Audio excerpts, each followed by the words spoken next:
For now, please let's take a look at this moving video entitled One Butt, Two Seats, The Widening of America. If you lived in these places, you'd be home by now. Still a work in progress, but Rome wasn't built in a day.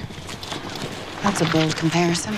Welcome to WatchMojo.com, and today we're counting down our picks for the top 10 fictional live-action TV towns. Entering the town of Twin Peaks, 5 miles south of the Canadian border, 12 miles west of the state line. Never seen so many trees in my life. For this list, we're not focusing on cities that are simply the backdrops for the shows they're on, but instead on those fictional live-action TV towns that are characters in their own right.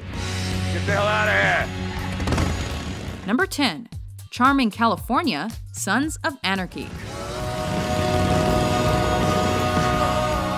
The aptly named town of Charming, California lacks its own police department and is home to one of the most notorious and dangerous motorcycle gangs in America. Sons of Anarchy, the Redwood original, is here for you. A pretty good match if you ask us.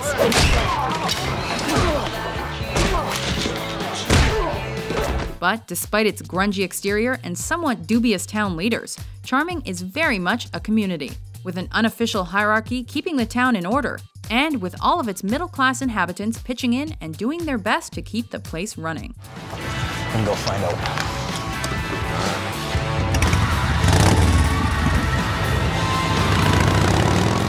We've built a place we can call home. Number 9.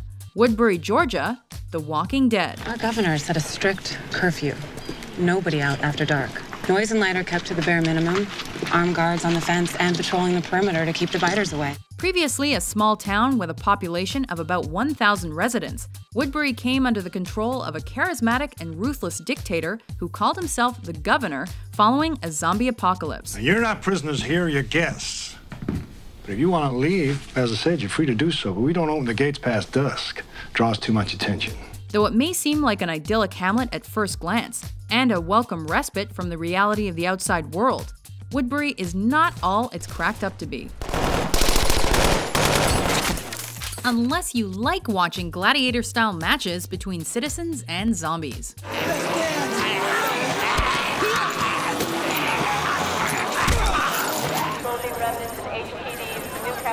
Number 8. New Caprica City, Battlestar Galactica. Sam, you idiot! I've been looking for you everywhere!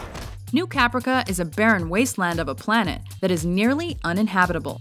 Ignoring that entirely, humans settled there and slowly built its capital, New Caprica City, into a place they could live. That is, if you don't mind muddy terrain that makes it tough to construct proper buildings, and if you don't mind getting sick because of the dank and frosty weather. There's fluid in the lungs. It's probably pneumonia. But of course, the evil Cylons promptly invaded, so residents had bigger things to worry about than a runny nose. I always wanted you to see this place. Number 7. Jericho, Kansas, Jericho. This town belongs to all of us, and we must work together to survive. After a devastating nuclear attack on the United States of America, pockets of civilization were sectioned off and left to fend for themselves. One such pocket is the small town of Jericho, Kansas, where the townspeople are just trying to rebuild and reconnect with other possible survivors. Nice to meet you, Jake. Me too. However, the devastating effects of the nuclear fallout make connections with the outside world next to impossible. And the rising tensions coming from rival towns make Jericho less and less welcoming. This isn't a fight about land. This is a fight for our very existence. Number 6. Neptune, California, Veronica Mars. Neptune, California, a town without a middle class. As with any city, the charming town of Neptune is just a pretty face hiding a mysterious underbelly. Vandalism?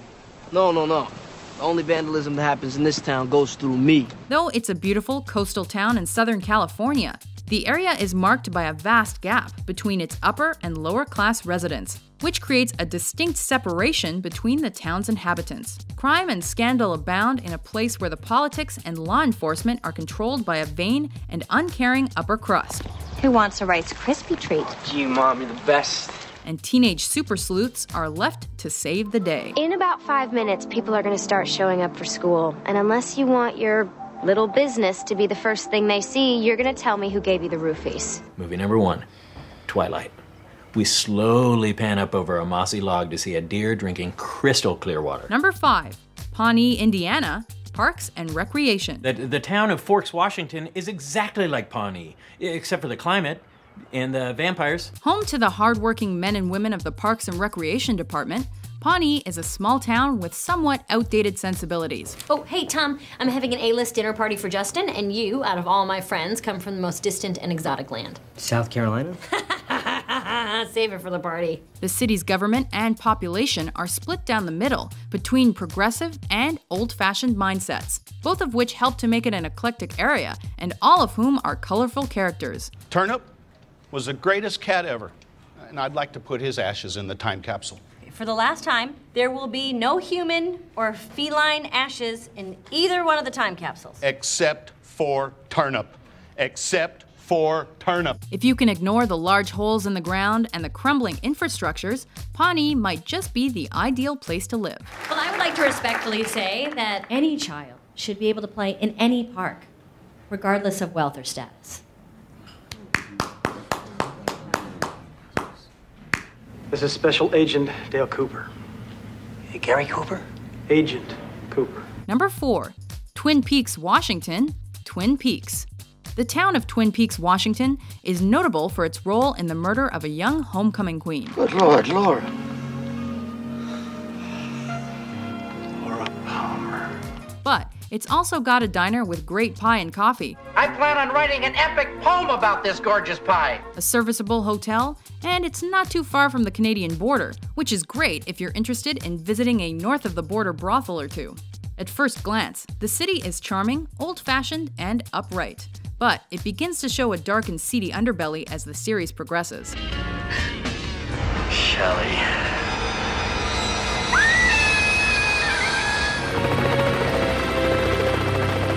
Number 3, Smallville, Kansas, Smallville. Most famously the home of America's Big Blue Boy Scout. He must have parents. Well, if he does, they're definitely not from Kansas. Smallville is the setting for many of the most important events in Superman's life. A perfect example of rural America, the town hasn't changed much in its contemporary incarnations. Clark? Oh, jeez. Who did this to you? Vast fields of corn, a thriving farm economy, and the occasional meteor shower help make this town a staple of comic book lore. And for the Clark Kent of this series, it's a place for him to defeat bad guys, deal with teen angst, and discover his superpowers one by one.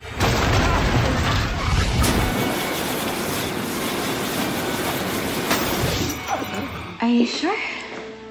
Yes, I'm sure. Number 2, Sunnydale, California, Buffy the Vampire Slayer. Sun, trees, and good old-fashioned American values make this an ideal location for fun-loving teens. It also happens to sit on a hellmouth, a literal portal between Earth and Hell that attracts demons and all sorts of supernatural nonsense. That's not what I'm looking for. The fact that Sunnydale High School is located directly on the focal point between worlds only adds to the long list of woes this city's teen population must face. You know, he gave me a hickey. I got hungry on the way. It's a good thing a vampire slayer decided to call Sunnydale home. You're strong. I'm stronger. Before we unveil our top pick, here are a few honorable mentions.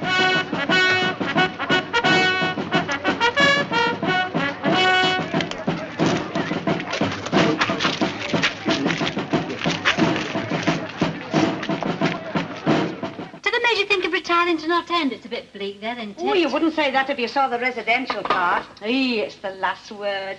And then another thing, the property is architect designed. Me, I never could take to a bungalow. How do you mean? Well, not going upstairs to bed. Seems all wrong somehow. Is this it? Is this the town? This is it. This is Cicely.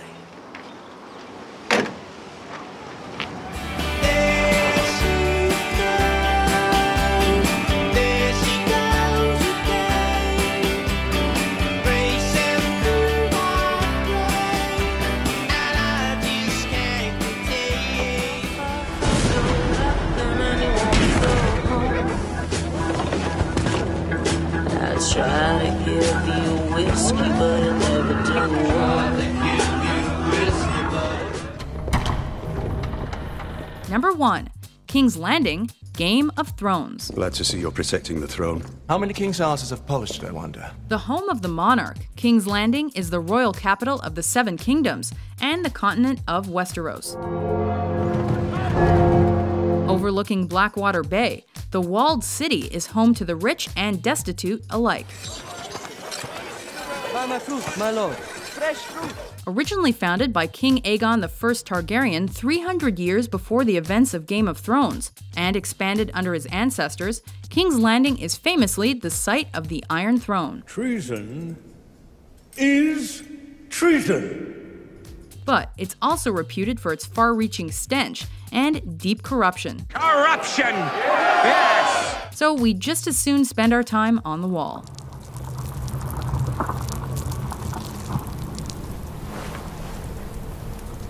Do you agree with our list? Come across something don't make you miserable? Enjoy it. What's your favorite fictional TV town? Welcome to Woodbury. For more epic top 10s published every day, be sure to subscribe to WatchMojo.com. As a friend, I think that you should leave.